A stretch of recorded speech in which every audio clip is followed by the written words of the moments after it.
और historical and beautiful Bangladesh YouTube চ্যানেলে আপনাদের সবাইকে স্বাগতম। আজ আমরা কথা বলবো বাংলাদেশ এবং ভারতের কিছু বিষধর সাপ নিয়ে। সাপগুলো সবাই চিনে রাখি এবং এই সাপ থেকে দূরে থাকার চেষ্টা করি। প্রথমে আমরা পরিচিত হই ইন্ডিয়ান কোবরা বা এশিয়ান কোবরা সাপটির সাথে। এই সাপটির মনোমুগ্ধকর একটি ফোনা রয়েছে, হুমকির সম্মুখীন হলে এরা ফোনা তোলে। পূর্ণবয়স্ক এই সাপ 1 থেকে 1.5 মিটার বা 3.3 থেকে 4.9 ফুট দৈর্ঘ্যের হয়ে থাকে। ভারতীয় কোবরা এপ্রিল থেকে জুলাই মাসের মধ্যে ডিম দেয়। স্ত্রী সাপ সাধারণত ইঁদুরের গর্ত বা ডিবির মধ্যে 10 থেকে 30টি পর্যন্ত ডিম দেয়। ডিমগুলো 48 থেকে 59 দিন পর ফুটে। এই সাপের বিষ মূলত পোস্ট সিনাপটিক নিউরোটক্সিন এবং কার্ডিওটক্সিন সমৃদ্ধ। এই সাপটি মানুষকে কামড় দিলে প্রথমে শ্বাসকষ্ট হবে এবং পরবর্তীতে চিকিৎসা না পেলে সে মারা যাবে। পরবর্তী আমরা যে সাপ নিয়ে আলোচনা করব সেই সাপের নাম হলো পাতি কালকেউটে বা দেশি কালার সাপ। এটি নেপালের স্থায়ী সাপ। এটি বাংলাদেশ এবং ভারত উভয় জায়গায় দেখতে পাওয়া যায়। এই সাপটির 4টি প্রজাতি রয়েছে। ভারতীয় উপমহাদেশের মানুষের বেশি দংশন করে থাকে এই সাপ। এই সাপের বিষ প্রি সিনাপটিক এবং পোস্ট সিনাপটিক নিউরোটক্সিনের সমন্বয়ে গঠিত।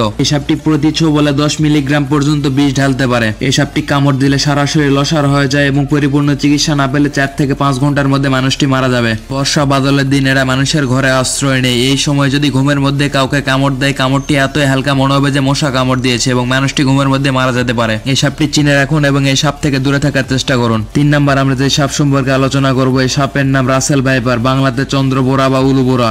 রাসেল ভাইপার সাপটির দেহ মোটা সোটা, লেজ সরু। প্রাপ্তবয়স্ক সাপের দৈর্ঘ্য 1.8 মিটার পর্যন্ত হয়ে থাকে। পৃথিবীতে প্রতি বছর যত মানুষ সাপের কামড়ে মারা যায় তার উল্লেখযোগ্য একটি অংশ চন্দ্রবোরা কামড়ে মারা যায়। এদের বিষ দাঁত বিশ্বের দ্বিতীয় বৃহত্তম। রাসেল ভাইপারের বিষ হোমোটক্সিক, যার কারণে কামড় দিলে মানুষের মাংস পচে যায়। অন্যান্য সাপ শিকারকে কামড় দিয়ে সাথে সাথে খেয়ে ফেলে, কিন্তু এই সাপ সহজে খায় না। শিকারকে কামড় দিয়ে ছেড়ে যায়। বিষের যন্ত্রণায় যখন শিকারটি মারা যায় তখন এই সাপটি তার পরিবার সহ খেতে বেশি ভালোবাসে। এই সাপের গঠন অনেকটা অজগর সাপের মতো, তাই অজগর সাপ ভেবে এই সাপটি ধরতে গিয়ে অনেক মানুষ মারা গিয়েছে। এরা বছরে যে কোনো সময় গর্ভধারণ করতে পারে। একটি স্ত্রী সাপ 20 থেকে 40টি পর্যন্ত বাচ্চা দেয়, কিন্তু সর্বোচ্চ 75টি পাওয়া গিয়েছে। 2015 সালের লাল তালিকা অনুযায়ী রাসেল ভাইপার সাপ বাংলাদেশের সংকটপূর্ণ প্রাণীর তালিকায় রয়েছে। এই সাপের কামড়ে ভারত এবং বাংলাদেশে অনেক মানুষ মারা যাওয়ার ইতিহাসও আছে। তাই এই সাপটি ভালো করে চিনে রাখুন এবং এই সাপ থেকে দূরে থাকার চেষ্টা করুন। এরপরে আমরা যে সাপটি সম্পর্কে আলোচনা করব সেই সাপের নাম হলো শঙ্খিনী বা ডোরা কালকেউটে বা ডোরা শঙ্খিনী। এই সাপটি মূলত দেখা যায় ভারতীয় উপমহাদেশ ও দক্ষিণ পূর্ব এশিয়ায়। সাপটি অনেক লাজুক স্বভাবের এবং অন্যান্য বিষধর এবং অবিষধর সাপকে খেয়ে ফেলে। এটি কেউটে সাপের ভিতর সব থেকে দীর্ঘ সাপ। এটির দৈর্ঘ্য 2.5 মিটার বা 6 ফুট বা 11 ইঞ্চি। সাপটির মারাত্মক বিষ থাকলেও এই সাপটি মানুষকে কামড়ানোর কোনো ইতিহাস নেই।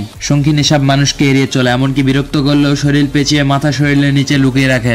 স্ত্রী শঙ্খিনী সাপ এপ্রিল মাসের মাঝামাঝি সময় 4 থেকে 14টি পর্যন্ত ডিম দেয়। ডিম ফুটতে সময় লাগে 61 দিনের মতো। এরপরে আমরা যে সাপটি সম্পর্কে আলোচনা করব, সাপটি দেখতে খুবই সুন্দর এবং মারাত্মক বিষধর একটি সাপ, সবুজ বুড়ো সাপ। এটি দক্ষিণ পূর্ব এশিয়ার বিষাক্ত পিট ভাইপার প্রজাতির স্থানীয় একটি সাপ। এই সাপটি ভারত এবং বাংলাদেশ উভয় জায়গায় দেখতে পাওয়া যায়। সবুজ বুড়ো পুরুষ সাপের দৈর্ঘ্য 24 ইঞ্চি এবং স্ত্রী সাপের দৈর্ঘ্য 32 ইঞ্চি পর্যন্ত হয়ে থাকে। এই সাপের বিষ প্রাথমিকভাবে হোমোটক্সিক। এই প্রজাতির সাপ কামড়ালে হালকা বিষক্রিয়া থেকে মৃত্যু পর্যন্ত হতে পারে। তো এই সাপটি একটি বিষধর সাপ, তাই এই সাপ থেকে আমরা সবাই দূরে থাকার চেষ্টা করি। সকলকে সাপ সম্পর্কে ধারণা রাখতে হবে, কারণ সাপ পরিবেশের জন্য খুব উপকারী একটি প্রাণী। কারণ পরিবেশে থাকা বিভিন্ন ছোট ছোট জীবজন্তু খেয়ে জীবজন্তুর ভারসাম্য রক্ষা করে পরিবেশে। তাই আমাদের সকলের উচিত সাপ সম্পর্কে ধারণা রাখা এবং উপকারী সাপ মারা থেকে বিরত থাকা এবং বিষাক্ত সাপ থেকেও দূরে থাকার চেষ্টা করা। আপনাদের সকলকে অসংখ্য ধন্যবাদ। ভিডিওটি ভালো লাগলে আমাদের চ্যানেলটি সাবস্ক্রাইব করে আমাদের পাশে থাকুন। ধন্যবাদ।